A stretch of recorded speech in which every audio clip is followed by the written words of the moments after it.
हर सुबह आपके पास में दो चॉइस होती है, एक तो ये कि आप सोते रहो और सपने। वेलकम टू लर्न सोड and typing with Vikas sir. Hindi आशुलिपि डिक्टेशन।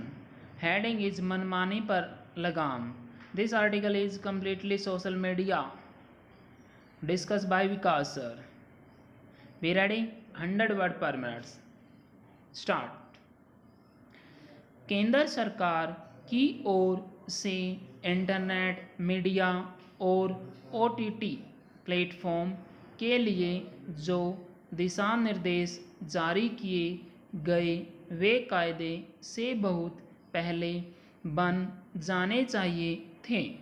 आवश्यक दिशा निर्देश जारी करने के बाद अब सरकार को यह देखना होगा कि उनका सही तरह पालन हो।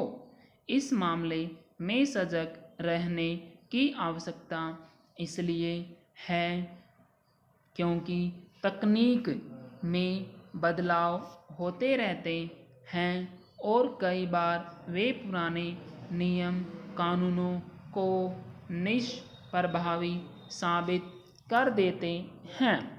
स्पष्ट है कि समय के साथ दिशा निर्देशों में संशोधन परिवर्तन भी अपेक्षित है।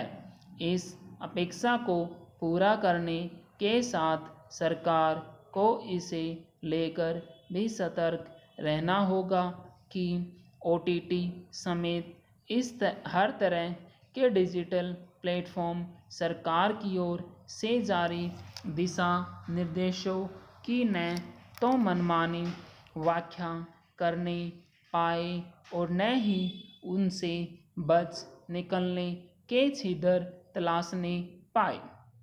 यह मानने का कोई कारण नहीं कि ये प्लेटफॉर्म नियम कानूनों के दायरे में रहकर कायम करने के लिए आसानी से तैयार हो जाएंगे।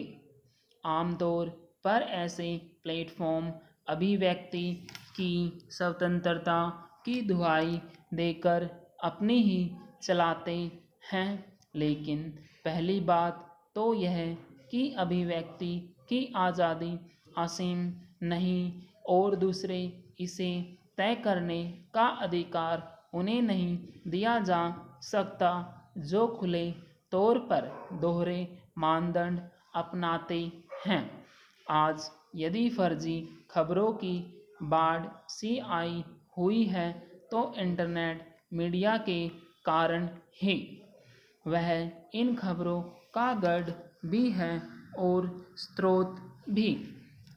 भले ही विभिन्न प्लेटफॉर्म यह दावा करते हैं हो कि वे फर्जी खबरों के खिलाफ सक्रिय रहते हैं, लेकिन हकीकत इसके उलट है।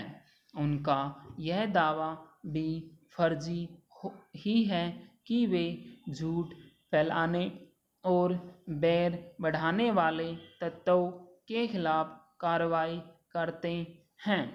सच यह है कि वे ऐसे तत्वों को संरक्षण देते हैं। यह किसी से छिपा नहीं कि कई बार वे ऐसे तत्वों के खिलाफ कार्रवाई करने से इनकार भी कर देते हैं।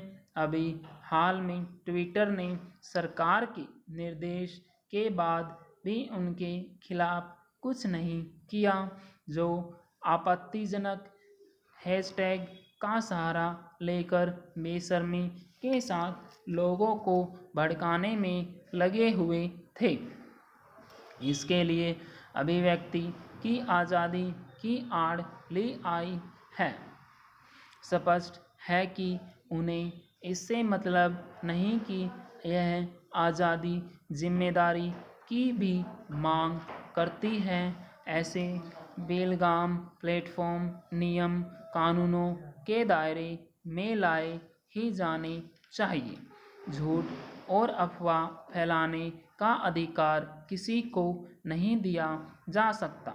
जिम्मेदारी का निर्वाह करने की व्यवस्था बनाने का यह मतलब भी नहीं कि अभिव्यक्ति की आज़ादी पर अंकुश लगाया जा रहा है।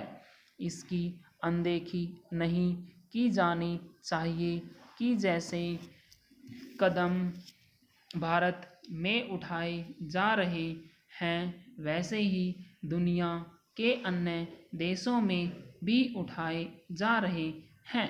पूर्ण विराम।